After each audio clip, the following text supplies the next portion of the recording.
पोल सही होते हैं या फिर सिर्फ एक राजनीतिक प्रोपेगेंडा। हर चुनाव में एग्जिट पोल आते हैं, लेकिन क्या वो नतीजों से मेल खाते हैं? तो क्या इस बार एग्जिट पोल सटीक होंगे या फिर हकीकत कुछ और होगी? जानिए सबसे निष्पक्ष और गहराई से किया गया विश्लेषण सिर्फ द स्वतंत्र पर।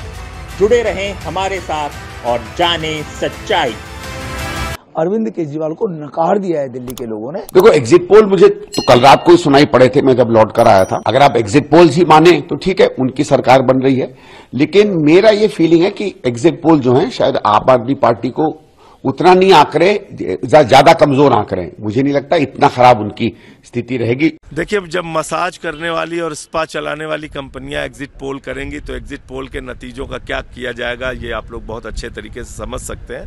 मैं तो सिर्फ इतना कहना चाहता हूं, 8 तारीख का इंतजार कीजिए।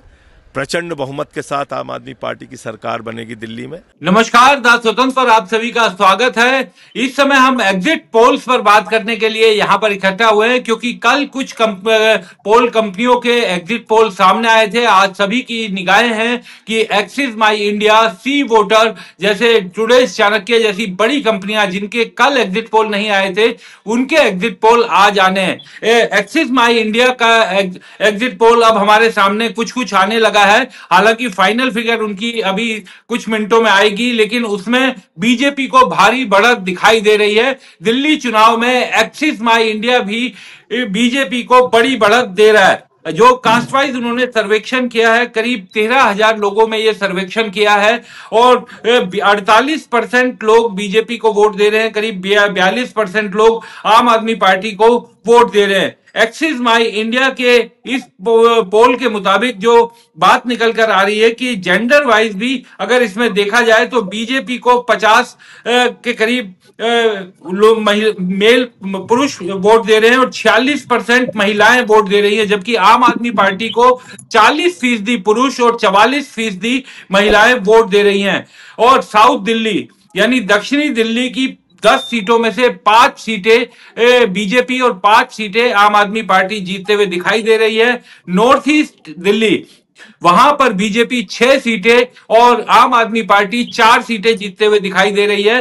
लोकसभा सीट यानी चांदनी चौक में 7 सीटें बीजेपी, यानी चांदनी चौक में 10 में से 7 सीटें आम आदमी पार्टी हार रही है, बीजेपी 7 सीटें जीत रही है। इसी तरह नई दिल्ली लोकसभा क्षेत्र जिसमें 10 सीटें हैं, तो यहां से अरविंद केजरीवाल भी चुनाव लड़ रहे हैं। यहां पर 10 सीटों में से 7 सीटें बीजेपी जीत रही है। हालांकि ये 7 सीटें कौन सी हैं, क्या नई दिल्ली भी इसमें शामिल है, ये अभी जानकारी नहीं आई है, लेकिन बहुत बड़ा ये एक्सिस का एग्जिट पोल और 13,000 लोगों का इन्होंने सैंपल सर्वे किया है, जिसके डाटा आज जारी किए हैं। निश्चित तौर पर, क्योंकि कल कहा जा रहा था कि बड़ी पोल कंपनियों के भी डाटा नहीं आए, उनके रिजल्ट नहीं आए, तो हमें इंतजार करना चाहिए, लेकिन अब एक्सिस भी बीजेपी को जीतते हुए दिखा रहा है। हमारे साथ इस समय चर्चा के लिए जुड़े हुए हैं वरिष्ठ पत्रकार श्रीधर राव जी, वरिष्ठ पत्रकार विमल झा जी, वरिष्ठ पत्रकार अंजना जी और हमारे स्वतंत्र के सहयोगी शरद शर्मा जी। आप सभी का द स्वतंत्र पर बहुत बहुत स्वागत। अंजना जी, सबसे पहले तो मैं आप ही से जानना चाहूंगा, कल कुछ सर्वे आए थे जिसमें बीजेपी को सरकार बनाते हुए दिखाया गया था। आज एक्सिस का भी सर्वे सामने आ रहा है, वो भी बीजेपी को बढ़त दे रहा है। बीजेपी की सरकार बहुत आराम से बनते हुए दिल्ली में दिखाई दे रहा है। अरविंद केजरीवाल को की सरकार की विदाई उनके सर्वे में दिखाई दे रही है। किस तरह से इसे देखा जाए? अंजना जी, आपका माइक ऑफ है शायद। जी, क्या आप मुझे सुन पा रहे हैं? जी, आपकी आवाज आ रही है जी, बोलिए। जी, देखिए, जब से ये चुनाव का तैयारी शुरू की है, मुझे लगता है कि बीजेपी ने मेनली जो टारगेट किया था वो पूरी तरीके से उन्होंने आम आदमी पार्टी के जो वोट बैंक था, जो स्लम एरिया जिन्हें हम कहते हैं, उसमें उन्होंने डेंट लगाने की कोशिश की थी।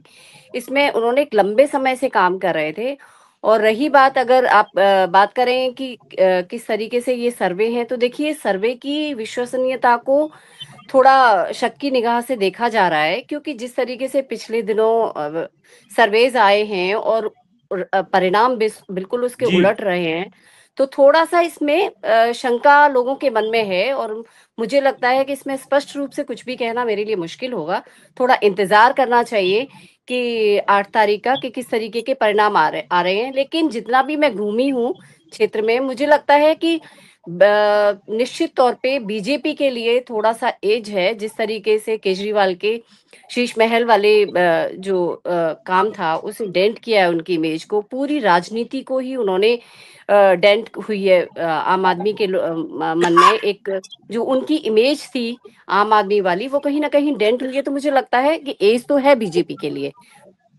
और जी महिलाएं जिनको आम आदमी पार्टी सोच रही थी कि महिलाएं उन्हें बढ़ चढ़कर वोट देंगी, लेकिन एक्सिस माई इंडिया के सर्वे में 46% महिलाएं बीजेपी की तरफ जाते हुए दिखाई दे रही हैं और 44% ही आम आदमी पार्टी के साथ रह रही हैं। जबकि आम आदमी पार्टी का यह कहना था कि महिलाएं उनका साथ देंगी, उनके साथ जुड़ी रहेंगी।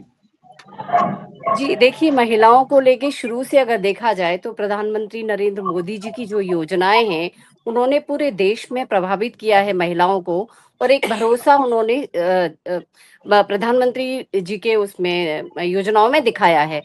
लेकिन जिस तरीके से केजरीवाल जी ने भी योजनाएं जो दे रखी हैं कि फ्री बस वाला जो है उनका, ये बहुत निचले तबके की महिलाओं में ये बहुत अच्छे से काम कर रहा है। और दूसरी तरफ जिस तरीके के परिणाम है, हालांकि मैं आपको बताऊं कि मेरी बीजेपी के कई लोगों से बात हुई, उन्होंने भी कहा कि महिलाओं को लेके उन्हें थोड़ा शक का माहौल था। तो इसीलिए जो बजट में आखिरी बार उन्होंने खेला, वो काफी फायदे का मुझे लगता है उसका फायदा भी बीजेपी को मिलने की संभावना है। दूसरा, महिलाओं के लिए काफी योजनाएं हैं, चाहे वो गैस सिलेंडर हो या फिर जिस तरीके से अन्य योजनाएं भी हैं बीजेपी की। उस मध्य प्रदेश में उन्होंने करके दिखाया है, महाराष्ट्र में उन्होंने करके दिखाया है। तो 2500 रुपए जो कहा गया कि 2500 रुपए बहनों को देंगे हम, तो उस पे लोगों ने महिलाओं को भरोसा है उनकी बातों पर, क्योंकि प्रधानमंत्री ऑलरेडी जो है वो कई जगहों पर, कई राज्यों में अपनी योजनाओं के माध्यम से अपना भरोसा जीत चुके हैं महिलाओं के बीच में। तो उसका जो निचले स्तर पे अगर देखें तो उसका बिल्कुल संभावना है कि महिलाएं भरोसा कर रही हैं प्रधानमंत्री जी की योजनाओं पर। विमल जी, विमल जी, आपसे सवाल जानना चाहूंगा कि इस चुनाव के दौरान पूर्वांचली मुद्दा बहुत उछला।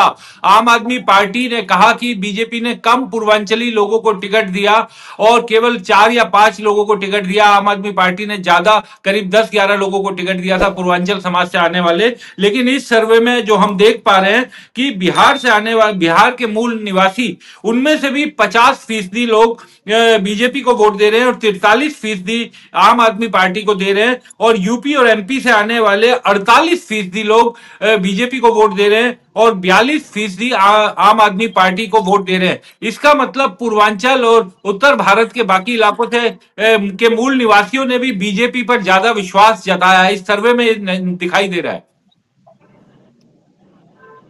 पहली बात तो मैं ये कहना चाहूंगा कि ये जो सर्वे होता है, ये कुछ स्टेट जहां पे मैंने देखा कि भाजपा की जीत पहले से तय मानी जा रही थी, वहां तो करीब करीब वो परिणाम वही आए जो सर्वे दिखाया गया। लेकिन बहुत दिनों से मैंने देखा नहीं कि कोई सर्वे एग्जैक्ट आया हो। प्राय पिछला ही चुनाव में देख लीजिए, लोकसभा चुनाव में एक्सिस माई इंडिया ने जो किया था, बाद में वो रोते पाए गए करने वाले। तो इसलिए सर्वे पे पूरी तरह से भरोसा नहीं किया जा सकता। इसके कई कारण हैं। पहला तो कारण यह है कि जो चुनाव लड़ रही पार्टियां हैं उसमें सबसे ज्यादा संपन्न, साधन संपन्न भाजपा। उसने पैसा भी बहुत लगाया, खर्च किया, और मीडिया का भी बहुत कुछ झुकाव भाजपा की तरफ है, सभी लोग जानते हैं। तो ये परिपाटी चली आ रही है कि कोई भी सर्वे हो उसमें पहले जो सत्ता पक्ष है, विशेषकर भाजपा, उसके पक्ष में दिखाया जाए किसी भी तरह से। और यहाँ तक कि कई बार रिजल्ट तक रोक दिया जाता है, जबकि विपक्षी पार्टी अगर मान लीजिए जीतती हुई पाई जाती है तब रोक दिया जाता है। इसलिए सर्वे बहुत निष्पक्ष नहीं है। ये सर्वे की बहुत सारे दबाव काम कर रहे हैं। पहली बात। दूसरी बात, जो सैंपल चुने जाते हैं वो सैंपल प्राय मिडिल क्लास होता है, जो मुखर होता है, और मिडिल क्लास का वोट बैंक काफी कुछ भाजपा के पास है। और जो दलित या पिछड़ा या अन्य बहुत निचले तबके के लोग हैं, वो उतना मुखर होकर बोलते नहीं, और एक तो ये भी है कि उनसे संपर्क भी नहीं किया जाता, उनसे कम किया जाता है। तो पहली बात तो ये है कि टोटल पूर्वांचल के लोगों ने कम दिया है, या 2% आप कह रहे हैं और 48 इनको, तो ये कोई अंतर बहुत बड़ा नहीं है। ये अंतर उसी का उसका भी परिणाम हो सकता है, इसलिए सिर्फ पूर्वांचल के वोटों के आधार पर कोई निष्कर्ष नहीं निकाला सकता। महिलाओं वालों पे भी अंतर बहुत कम है, तो और मेरा ख्याल है कि वो लगभग संतुलित बराबर है, तो मुझे ऐसा लग रहा है। और सर्वे बढ़ा चढ़ा के दिखाया जा रहा है। पिछले सर्वे में आपने देखा ही होगा कि सारे सर्वे फेल हो गए थे, तो ये गलत मानना है कि ये है स्थिति। एकदम से सर्वे को सच मान लेना ठीक नहीं। देखिए, बिल्कुल वो बात आपकी एकदम सही है। किसी भी सर्वे, क्योंकि ये सर्वे है, ये भी पूर्वानुमान है, और सर्वे जो एक्सिस है उसने बताया है कि उसने 13,000 लोगों से संपर्क किया है। केवल 13,000 का सैंपल साइज है, बहुत छोटा सैंपल साइज है। दिल्ली में दर्शकों की जानकारी के लिए बताएं कि दिल्ली में जो बूथ है, वोटिंग बूथ है, वो भी 13,000 से ज्यादा है। 13,500 के करीब तो बूथ है केवल, और उसकी 13,000 का सैंपल साइज है। लेकिन फिर भी जो बाकी सर्वे जो कल आए थे, उन्हीं की तरफ ये इशारा आज का एक्सिस का सर्वे भी करता हुआ दिखाई दे रहा है। श्रीधर जी, आप कितना सहमत इस सर्वे से नजर आ रहे हैं? देखिए, सर्वे 2020 और 2015 के चुनाव में जो सर्वे आए थे, वो भी नतीजों के करीब नहीं पहुंच पाए थे। इसलिए सर्वे की प्रामाणिकता पे कहना तो गलत नहीं होगा, लेकिन इस बार जो भाजपा की जो संभावना है, जो एग्जिट पोल में आ रहा है, उसके पीछे एक कारण, एक लॉजिक जो मुझे समझ में आ रहा है, वो ये है। देखिए, 2014 में बीजेपी 7 सीटें लोकसभा की जीती, लेकिन विधानसभा चुनाव में फिर बीजेपी हार गई। 2019 में बीजेपी फिर 7 सीट जीती, लेकिन विधानसभा चुनाव में बीजेपी हार गई। और इस बार फिर तीसरी बार बीजेपी ने दिल्ली की 7 लोकसभा सीटें जीती, और इस बार लेकिन सर्वे बता रहे हैं कि भाजपा बहुमत के करीब है। उसका एक कारण है। देखिए, इस बार बीजेपी ने जो हरियाणा और महाराष्ट्र में चुनाव लड़ा है, वो बहुत बूथ मैनेजमेंट उनका बहुत तगड़ा है। तो उन्होंने इस बार ये पाया कि 18% का जो वोट स्विंग होता है लोकसभा चुनाव और विधानसभा चुनाव में, उन्होंने उन 18% वोटों को तरीके से आइडेंटिफाई किया। वो आइडेंटिफाई वोट कौन से थे? वो वोट थे निचले तबके के, वो वोट थे मिडिल क्लास के, वो थे गरीब और महिलाओं के। तो बीजेपी ने 18% जो स्विंग वोट है, उस पे बीजेपी ने बहुत तगड़ी मेहनत की है। और तरीके से मिडिल क्लास को लुभाने के लिए बीजेपी ने बजट में क्या किया, वो आपने देखा, चुनाव से ठीक पहले आया है। फिर मुफ्त की जो आम आदमी पार्टी की योजनाएं थी, जिसके दम पे जो मिडिल क्लास और निचले तबके के लोग बीजेपी को वोट देते थे, मुफ्त बिजली, मुफ्त पानी, मुफ्त आपका बसों में ट्रांसपोर्टेशन, महिलाओं, तो बीजेपी ने वो सारे वादों को और आगे जाके बढ़कर काम करने का जो भरोसा दिलाया है और जो काम किया है, तो मुझे लगता है कि ये जो डबल रेवड़ी वाली इंजन है, ये अगर काम कर गई, तो मुझे लगता है कि बीजेपी का ये जो चुनाव है, तीसरी बार बीजेपी का 30 बार लोग विधानसभा चुनाव में आने का जो अनुमान है, बीजेपी का जो प्रयास है, वो मुझे लगता है सफल हो जाएगा, क्योंकि उन्होंने 18% जो स्विंग वोटर्स हैं, उसको उन्होंने टारगेट करके बहुत वैज्ञानिक तरीके से, बहुत बढ़िया तरीके से चुनाव लड़ा है।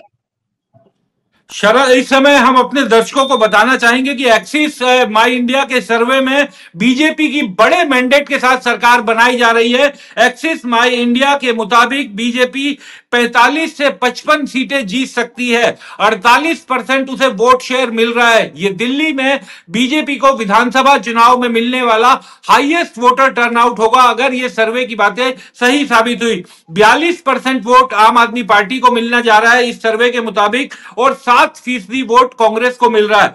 इस सर्वे के मुताबिक बीजेपी 45 से 55 सीटें जीत सकती है, आम आदमी पार्टी 15 से 25 सीटें जीत सकती है, और कांग्रेस 0 से 1 सीट जीत सकती है। तो एक तरह से एक्सिस माई इंडिया अपने सर्वे में बीजेपी की बड़े मार्जिन के साथ सरकार बना रहा है। शरद, आपने पूरी दिल्ली में घूमा, ग्राउंड रिपोर्ट की, आज इस सर्वे को देखकर क्या लग रहा है, किस तरीके से इस सर्वे को देखा जाए? देखिए विज्ञान जी, मैं हमेशा इस चीज के लिए ओपन रहता हूं कि जो भी हम बात कर रहे हैं, जो भी हमने अपनी समझ से दावा किया है, वही अंतिम सत्य नहीं हो सकता है वो अलग हो। ये हम पहले भी अपने शो पे कह चुके हैं, ऑन रिकॉर्ड ये मैं कह चुका हूं कि मेरे हिसाब से ये जो एग्जिट पोल आ रहे हैं, जिस दिशा में जा रहे हैं कि बीजेपी की सरकार बन रही है, ये जो मेरी अंडरस्टैंडिंग थी दिल्ली के बारे में, ये उससे मेल नहीं खाते हैं। अगर नतीजे भी इस तरह से आएंगे तो हम बिल्कुल स्वीकार करेंगे कि हमारी जो समझ है वो कहीं ना कहीं जो है वो धोखा खा गई, धोखा बिल्कुल खा सकती है। चाहे वो ग्राउंड रिपोर्ट हो, चाहे वो एग्जिट पोल हो। हमने हरियाणा में देखा ही था कि ग्राउंड रिपोर्ट जो थी वो सारी, कोई एक भी ये नहीं कह रहा था कि बीजेपी सरकार बना रही है ग्राउंड रिपोर्ट के हिसाब से। न सिर्फ हमारी, मैं अपनी बात कर रहा हूं, बल्कि किसी भी चैनल की कहीं भी कोई भी सर्वे भी आ रहा था तो कोई ये नहीं कह रहा था, लेकिन सरकार आखिरी में बीजेपी ने वहां पर बना ली। एग्जिट पोल किस तरह से पहले धराशायी हुए हैं और कितने बुरी तरह से धराशायी हुए हैं ये भी हमने देखा, लेकिन एग्जिट पोल जो है वो सही भी निकले हैं और अच्छे खासे भी सही निकलते हमने देखे हैं। लेकिन इसमें जो अहम बात निकल के आती है विकांत जी, वो ये लग रही है कि हमें एक समझना होगा कि हमने दिल्ली के अंदर एक क्लास डिवाइड देखा है। किस तरह का क्लास डिवाइड था ये क्लास डिवाइड ये था कि जो निचला तबका है, आर्थिक रूप से निचला तबका, और जो सामाजिक रूप से जिसको निचला तबका कहा जाता है, वो हमने देखा कि वो आम आदमी पार्टी की तरफ जो है, जो उसका रुझान था वो दृढ़ था, और इतने बुरे हालात में भी वो आम आदमी पार्टी की तरफ जाता हुआ दिखाई दे रहा था। जबकि जो मिडिल क्लास था या अपर मिडिल क्लास था, ये जो है काफी मजबूती से हमने देखा कि लोकसभा के अंदर तो ये जो मिडिल क्लास है, अपर मिडिल क्लास है, ये जाता ही है बीजेपी की तरफ। लेकिन इस बार विधानसभा के लिए भी जो है जो रुझान है मिडिल क्लास का, एक मिडिल क्लास के बड़े हिस्से का, अपर मिडिल क्लास का, ये बीजेपी की तरफ है। सामाजिक रूप से जिसको हम ये कहते हैं कि हिंदू अपर कास्ट, वो भी जो है एक बड़ी संख्या में, काफी बड़ी संख्या में मजबूती के साथ बीजेपी के साथ खड़ा हुआ दिखाई दिया था। तो क्या इसको उस तरह से एनालाइज करके जो है प्रिडिक्ट किया गया है कि जो डेटा है ये क्या सारा ही उसका मिश्रण है? ये जो है हमें जब नतीजे आएंगे तब ये पता चलेगा। लेकिन फिलहाल के लिए अगर ये सर्वे ये कह रहा है, और एक्सिस माइंड इंडिया जो है ये एक रेप्यूटेड सर्वे एजेंसी है, हमने इससे पहले जो कल जितनी एजेंसी देखी थी ये सब ऐसी थी जिनके बारे में हमने पहली बार नाम सुना था। और ये भी सवाल था कि जब पहली बार ही कोई सर्वे कर रहा है जिसका कोई नाम नहीं है, तो चैनलों के ऊपर इतनी प्रोमिनेंटली ये कहां से ये जो सर्वे एजेंसियां हैं ये इतने जगह इनको दी जा रही है। लेकिन एक्सिस माइंड इंडिया एक नामी कंपनी है। बेशक पिछले कुछ समय में इसका जो प्रेडिक्शन है, जो दावे हैं, वो धराशायी भी हुए हैं, लेकिन सर्वे पर सवाल उठाने का कोई कारण जो है मैं नहीं मानता हूं। लेकिन हाँ, मैं ये जरूर मानता हूं कि जो हमारी ग्राउंड रिपोर्ट थी और बाकी जो हमारे अलग अलग सोर्सेज से जो बात हो रही थी, उससे जो है ये सर्वे जो है मेल खाता हुआ नहीं दिखाई देता है। जी, और एक और बड़ी चीज जो इस सर्वे में निकल कर आई है वो ये है कि अरविंद केजरीवाल को दिल्ली के 33% लोग मुख्यमंत्री के रूप में दोबारा देखना चाहते हैं। दूसरे नंबर पर लोगों की दूसरी पसंद प्रवेश वर्मा है, तीसरी पसंद मनोज तिवारी है। एक खास बात कि 33% लोग अरविंद केजरीवाल को मुख्यमंत्री पद पर देखना चाहते हैं, आतिशी मारलेना को 3% लोग, मनीष सिसोदिया को 1% और कोई भी आम आदमी पार्टी का उम्मीदवार उसे 5%। यानी अगर हम इसे जोड़ें तो 33, 36, 37 और करीब 42% लोग आम आदमी पार्टी के नेता अरविंद केजरीवाल या उनकी पार्टी के किसी नेता को सीएम देखना चाहते हैं। लेकिन वहीं बीजेपी की अगर हम बात करें तो इस डाटा के मुताबिक करीब 48 लोग बीजेपी के किसी आदमी को मुख्यमंत्री देखना चाहते हैं, जिसमें से 13% प्रवेश वर्मा के साथ हैं, मनोज तिवारी को 12% लोग देखना चाहते हैं। तो अंजना जी, मुख्यमंत्री कौन हो इस सवाल पर बीजेपी में ज्यादा दावेदार है, लेकिन जो लोगों की मोटा मोटी चॉइस है इस सर्वे के मुताबिक 48% लोग बीजेपी के नेता को मुख्यमंत्री के तौर पर देखना चाहते हैं, जबकि अरविंद केजरीवाल को 33% लोग।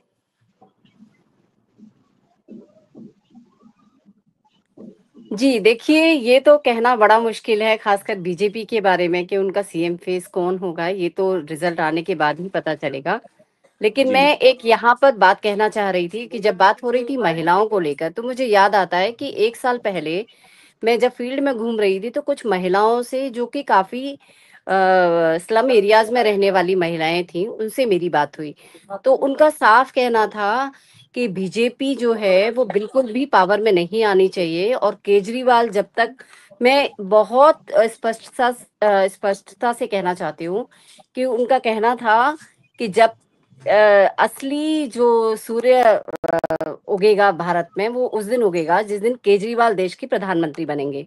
और उसके पीछे उनका तर्क ये था क्योंकि केजरीवाल ने आम जो निचले तबके के लोग हैं या जो गरीब लोग हैं उनके फेवर में इतनी योजनाएं लेके आई हैं जिन्हें बीजेपी हमेशा से फ्री बीज कहती थी या रेवड़ी कहती थी। आज वो भी मजबूर हो गई वो घोषणाएं करने के लिए।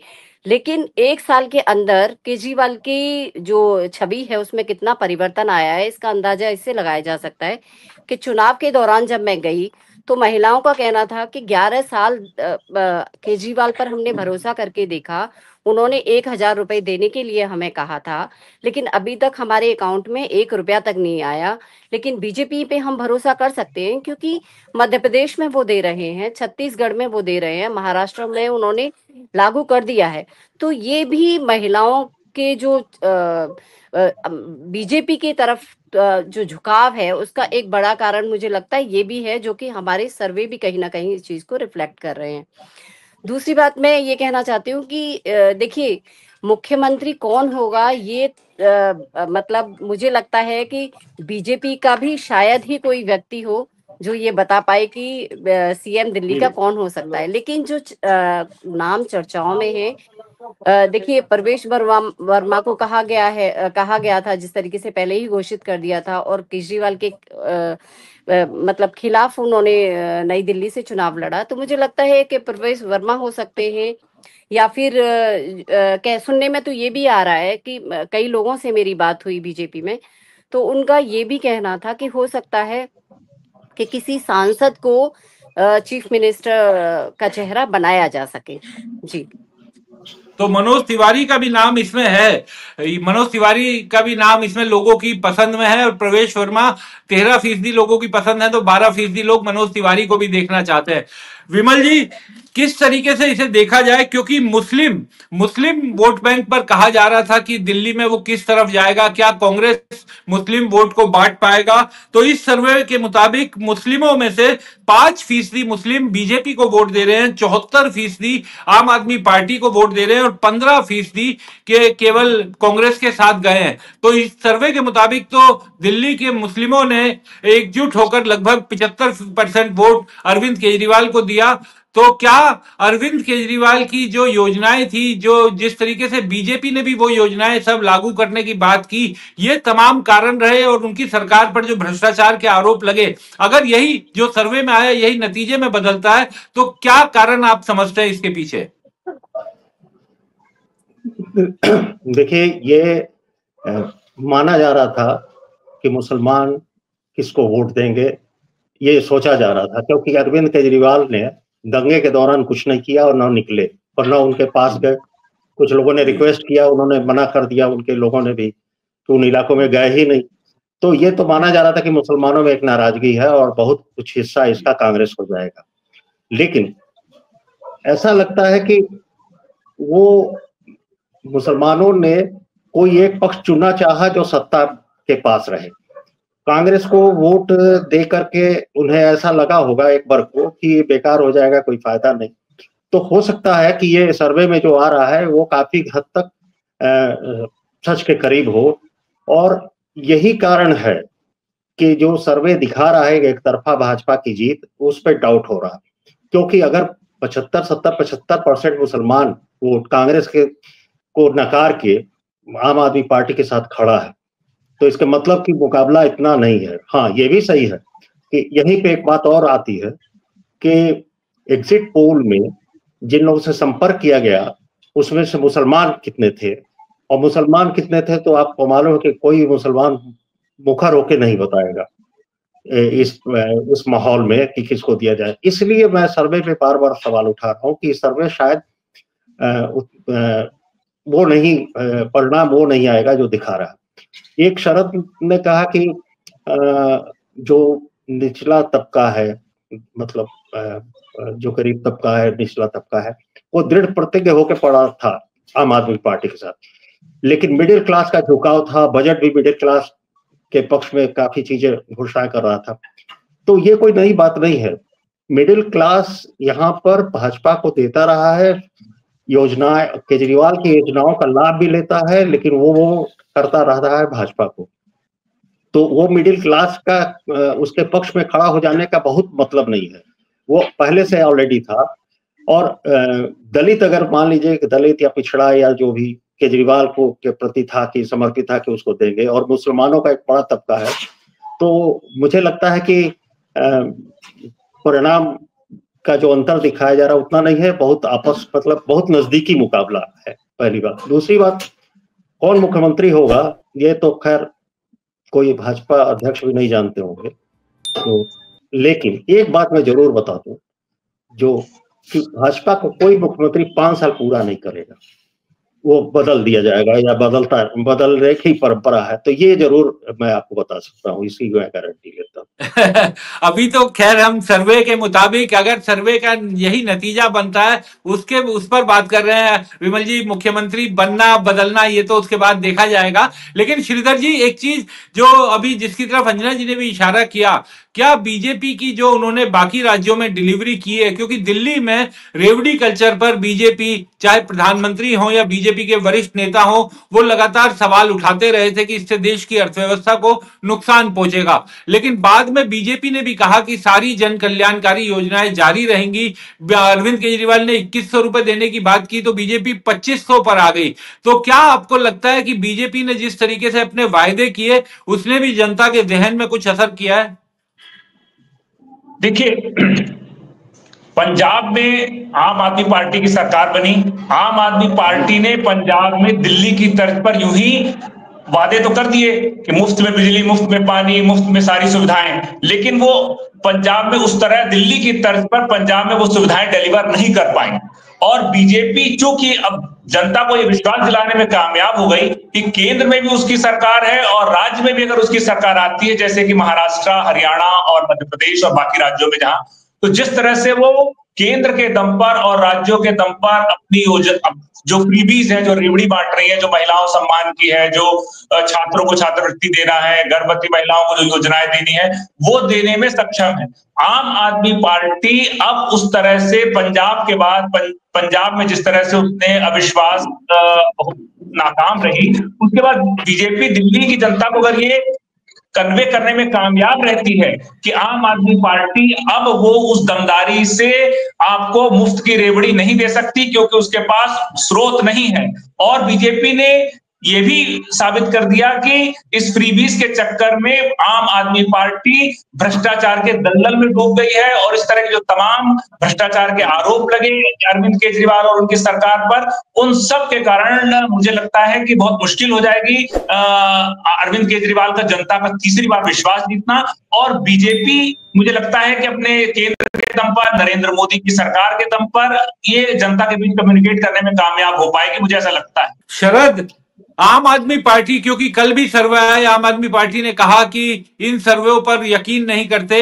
आज एक्सिस माई इंडिया का भी अब सर्वे आया, क्या आम आदमी पार्टी का क्या मानना है, क्या पार्टी को लग रहा है? क्योंकि आज तो संजय सिंह ने एक प्रेस कॉन्फ्रेंस कर यहां तक कह दिया था कि हमारे जो विधायक के उम्मीदवार हैं जो चुनाव लड़ रहे हैं उनको 15-15 करोड़ रुपए देने की बात की जा रही है और वो सब अब रिकॉर्ड किया जाएगा। पार्टी क्या सोच रही है कल की वोटिंग के बाद से इस बारे में?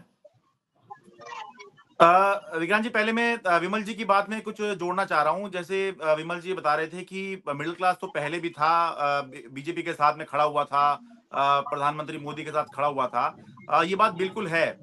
लेकिन हमें ये भी सोचना चाहिए कि इन सब के बावजूद भी एक टैक्स टेररिज्म वाली जो बात थी और जो नाराजगी आ रही थी मिडिल क्लास के अंदर कि बस हम ही हैं जो टैक्स दिए चले जा रहे हैं और हम ही हैं जो सैलरी बाद में आती है पहले हम टैक्स दे देते हैं और हम टैक्स ही दिए चले जा रहे हैं, चाहे वो इनकम टैक्स हो, चाहे वो long term capital gain tax हो, चाहे वो अलग अलग तरह के जीएसटी हो, सामान खरीदते हो।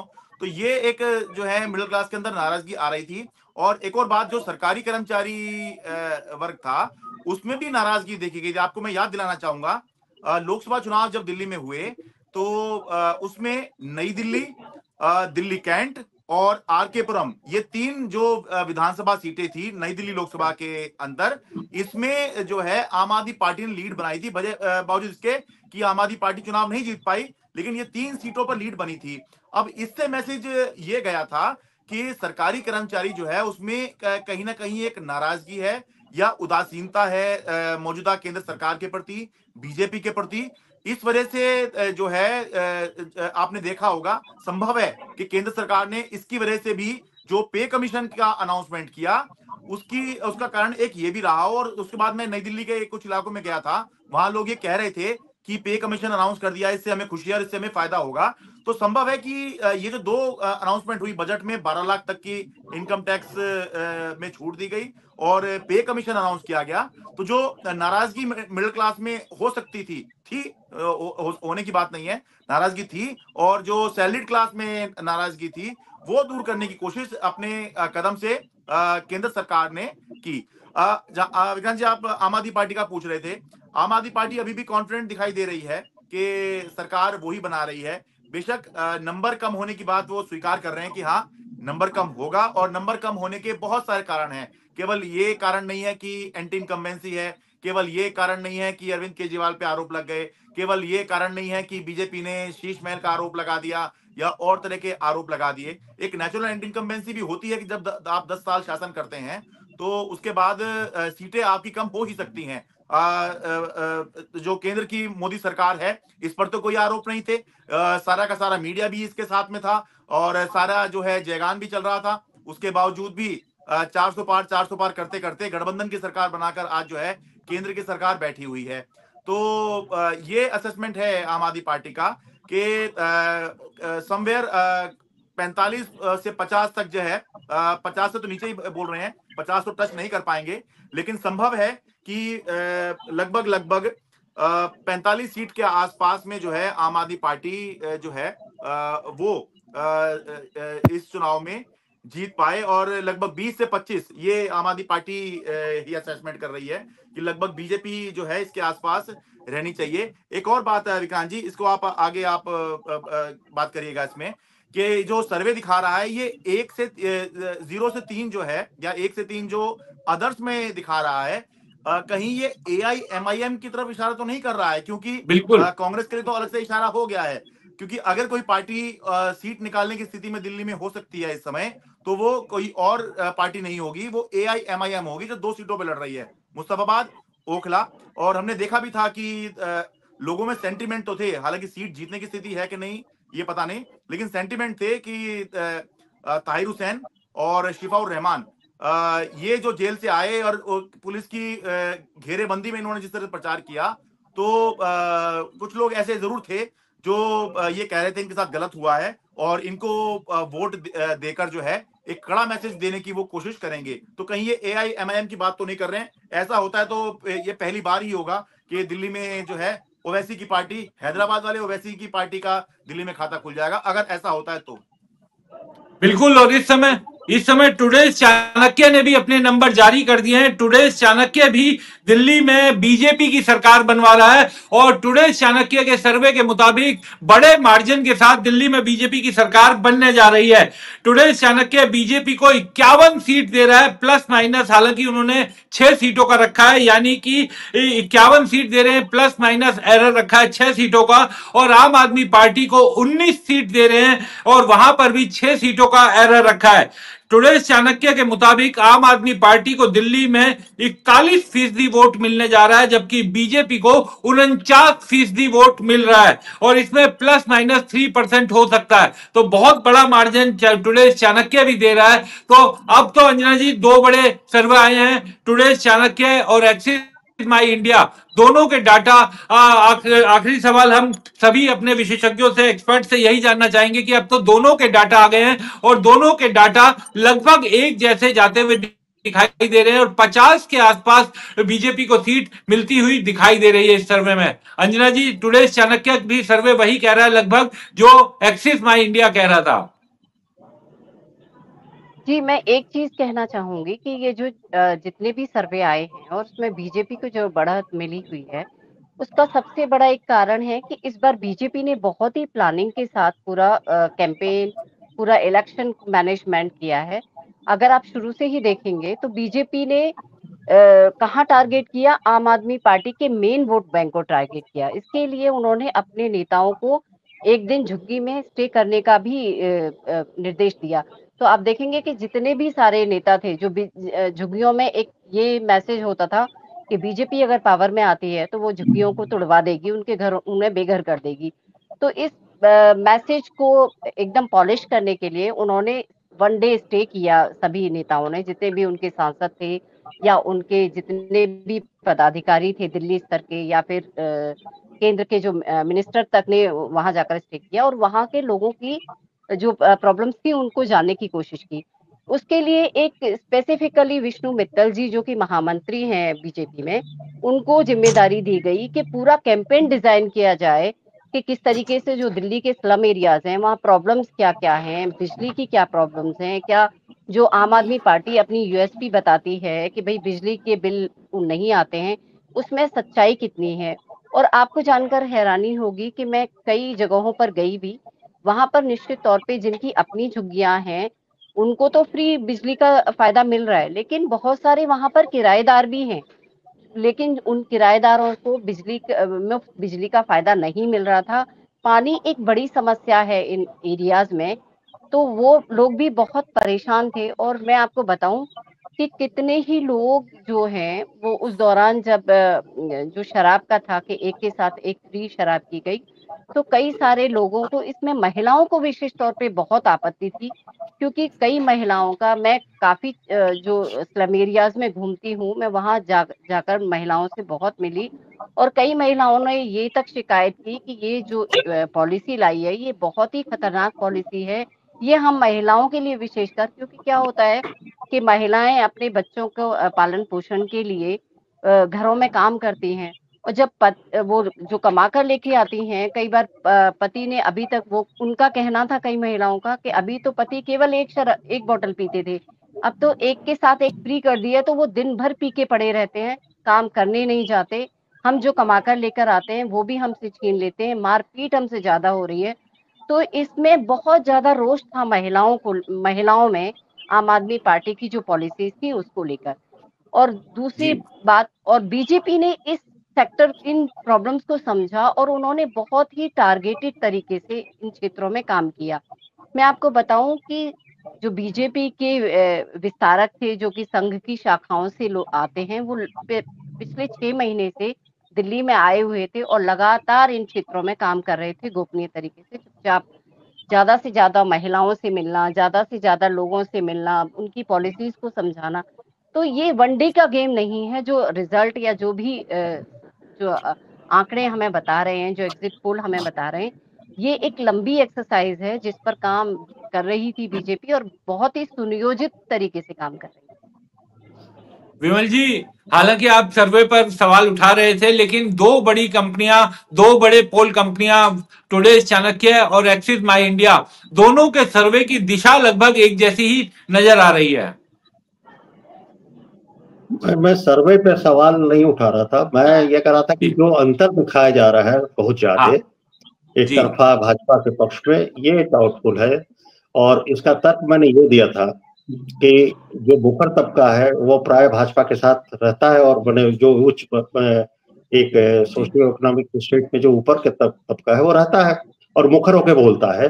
एक पिछड़ा दलित उतना मुखर होकर नहीं बोलता और माहौल भी ऐसा है कि उन लोगों से संपर्क भी कम किया जाता है, मुसलमानों से भी संपर्क कम किया जाता है सर्वे में। तो ज्यादातर वो सर्वे एग्जिट पोल ज्यादातर वही दिखाते हैं जो सत्ता पक्ष चाहता है, मतलब अधिकांश मीडिया बाय द वे यही है स्थिति।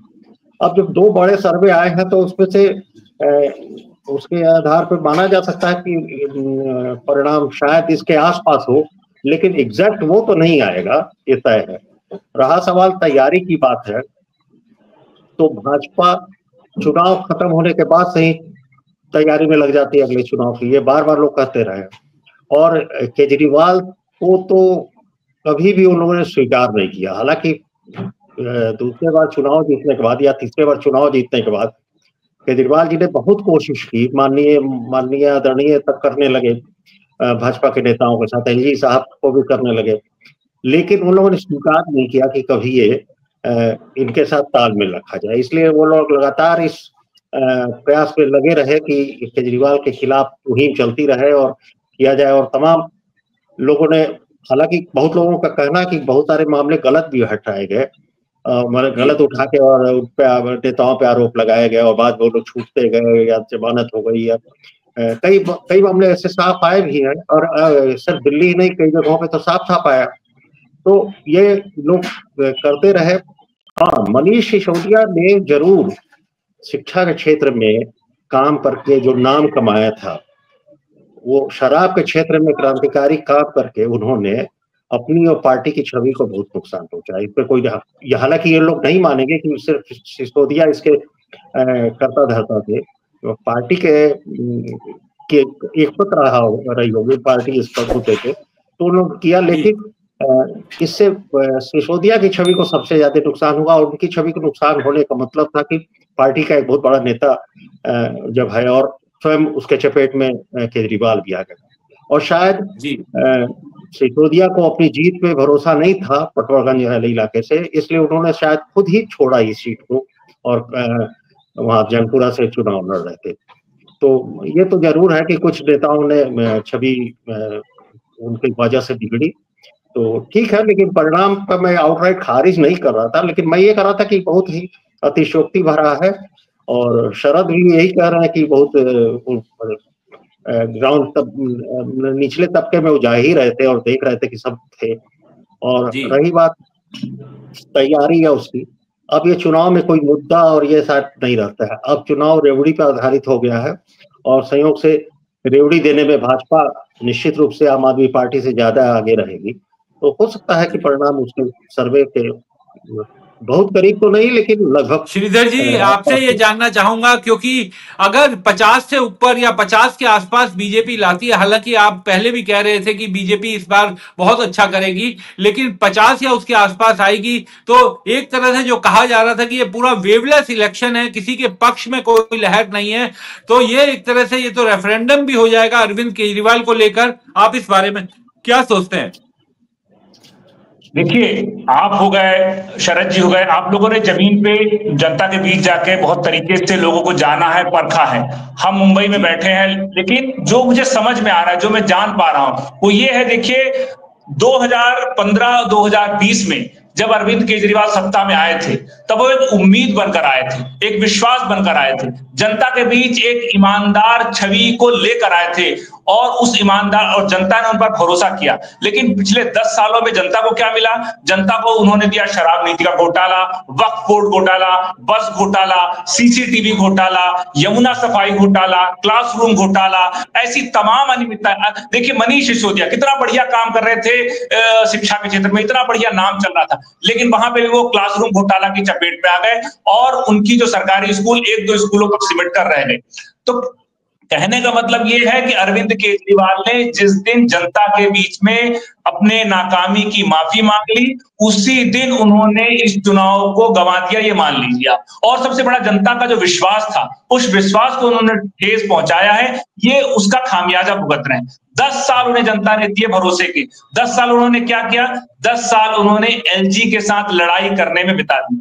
अरे, जब आपका शीश महल बन रहा था, जब आपका सीएम आवास बन रहा था, तब एलजी ने कोई अड़चन नहीं अटकाई। शीला दीक्षित ने भी दिल्ली में काम किया, शीला दीक्षित ने कितना बढ़िया काम करके दिया दिल्ली को, लेकिन आप पे जनता ने भरोसा किया कि शायद आप एक ईमानदार व्यवस्था लेकर आएंगे, शीला दीक्षित के काम को और आगे लेकर जाएंगे, लेकिन आपने दिल्ली को कूड़ादान बना दिया। ये ऐसा हम अखबारों में पढ़ते हैं, जानते हैं, समझते हैं। तो दिल्ली में 10 सालों में अरविंद केजरीवाल जनता के विश्वास पर खरे उतरने में नाकाम रहे। वो पूरे समय एलजी से लड़ते रहे, लड़ने में उन्होंने पूरा समय गंवा दिया, केंद्र सरकार से लड़ने में बता दिया। जो 10 साल उनको जनता ने दिल्ली के विकास के लिए दिए थे, वो उन्होंने गंवा दिया। मुझे लगता है कि इसका खामियाजा विक्रांत जी, अरविंद केजरीवाल को इस बार भुगतना पड़ेगा।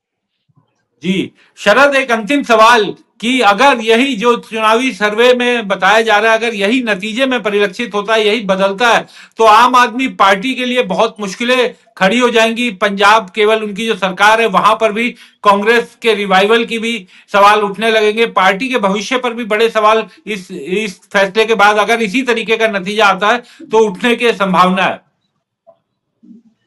विक्रांत जी, जीत की कीमत आप वसूलते हैं और हार की कीमत आप चुकाते हैं, तो ये किसी भी पार्टी के लिए, किसी भी उम्मीदवार के लिए ये हमेशा ही लागू होती है।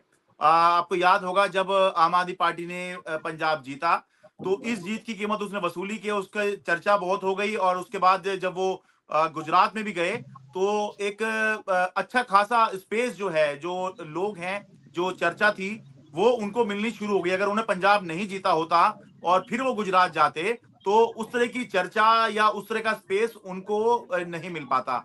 ऐसे ही हमने देखा कि जब आम आदमी पार्टी पंजाब में चुनाव हार गई थी पिछली बार 2017 में, उसके बाद जब वो दिल्ली में ही एमसीडी चुनाव आके लड़ रहे थे तो बेशक वो चुनाव पंजाब में हारे थे लेकिन उनका मोराल जो था वो दिल्ली में भी डाउन था। और उसी की वजह से ये हुआ कि बावजूद इसके कि बीजेपी 10 साल से एमसीडी में शासन कर रही थी और कोई सहमत नहीं था, कोई खुश नहीं था उस शासन से।